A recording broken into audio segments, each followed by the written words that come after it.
Ministério profético, algo que hoje é o grande debate no meio dos cristãos. A existência do ministério profético. Tudo começou na eternidade com Deus.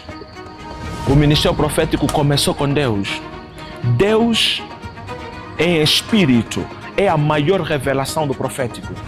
Lembra-te que Deus, quando fez o homem no Éden, Gênesis capítulo 1, versículo 26, façamos o homem segundo a nossa imagem, conforme a nossa semelhança, que domine sobre todo o réptil que rasteja, sobre todo animal que sobrevoa, sobre todo animal vivente, e que a terra lhe sujeita, e que o homem domine toda a terra. E criou Deus o homem, a sua imagem e semelhança os criou, macho e fêmea. Olha aqui depois em Gênesis capítulo 2, quando Deus forma o homem do pó da terra e assopra sobre as suas narinas, o homem torna-se alma vivente. Depois do homem tornar-se alma vivente, viu Deus que o homem estava só, formou do homem, tirou do homem uma adjutora, para que ele seja como diante dele. E quando Adão viu a Eva, disse: osso dos meus ossos, carne da minha carne. Deixará o homem os seus pais, o seu pai e a sua mãe, e se unirá à sua esposa, e ambos serão uma só carne. Olha a natureza divina do profético que opera debaixo da sensibilidade do Espírito. Quem foi pai e mãe de Adão, para Adão conseguir declarar que o homem vai deixar a mãe e o pai para se unir à sua esposa, e ambos serão uma só carne? Aqui vimos a natureza profética, que não depende do antecedente para declarar as coisas, depende da eternidade. O profético é a revelação da natureza de Deus, que não é compreendido pela capacidade da mente humana. Deus é espírito e a mente do homem é tão pequena para conseguir compreender as coisas do espírito. Jesus olhou para Natanael, disse: antes que Filipe te chamasse, eu te vi debaixo da figueira. E Natanael, espantado: como um homem consegue me descrever nesta dimensão? Jeremias capítulo 23, versículo 18, nos mostra como opera essa natureza do ministério profético. Os profetas genuínos, eles assentam-se no conselho do Senhor, carregam mensagem divina. A natureza profética, ela carrega primeiro pilar, o rolo, a escritura sagrada. João capítulo 6, versículo 63. As palavras que eu vos digo são espírito e vida. Sim, é desta natureza viva, palavra escrita, que conseguimos ver a expressão da palavra viva, Cristo Jesus. Quem não crê no ministério profético, não crê na Escritura. E quem não crê na Escritura, então está reprovado no Evangelho. Porque é a Escritura a verdadeira revelação de todo o Evangelho genuíno. Aqui está a natureza profética.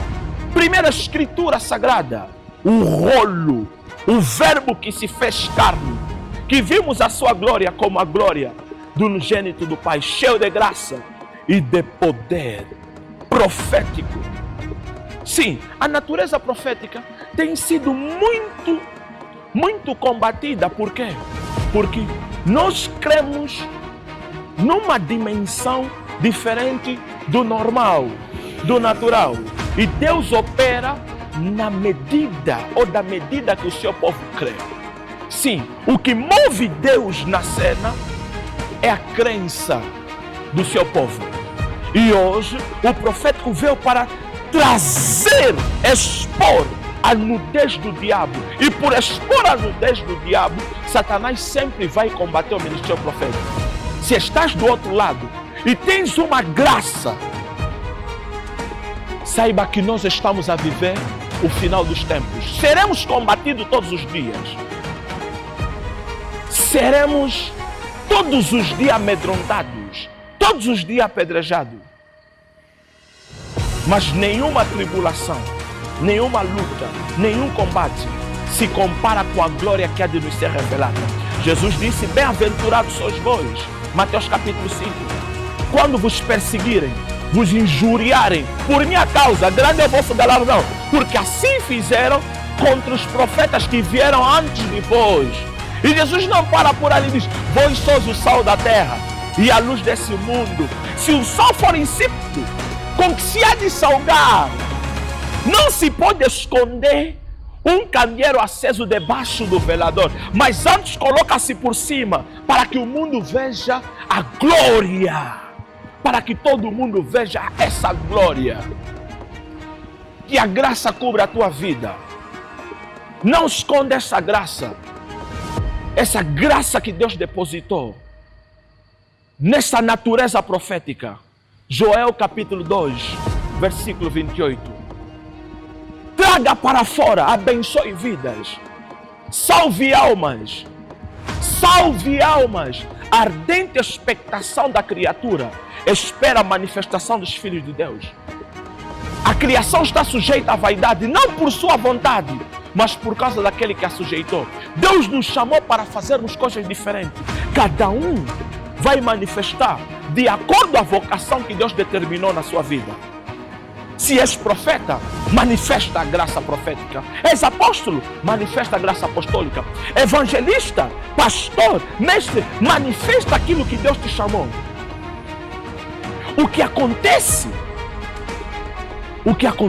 hoje, para desmotivar muitos, é que hoje o cristianismo é feito por staff, por grupos. Se não fazes parte de um grupo, então serás apontado como falso.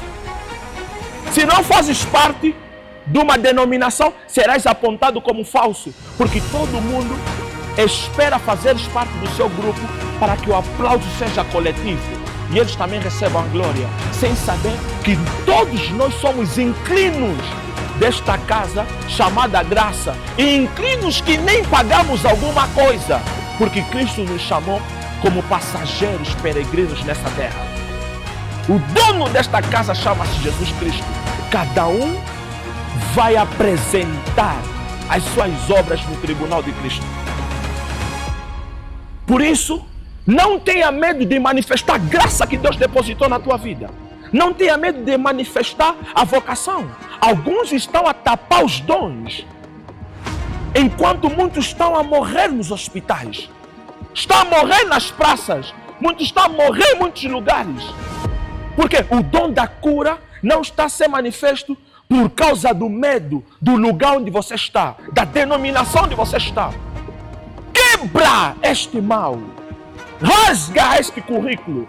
Rasga esse currículo denominacional, esse certificado com o nome de igreja. Permita que a graça fale na tua vida. Permita que a vocação fale na tua vida. Esta é a época. Este é o tempo. Os doentes precisam ser curados em nome de Jesus.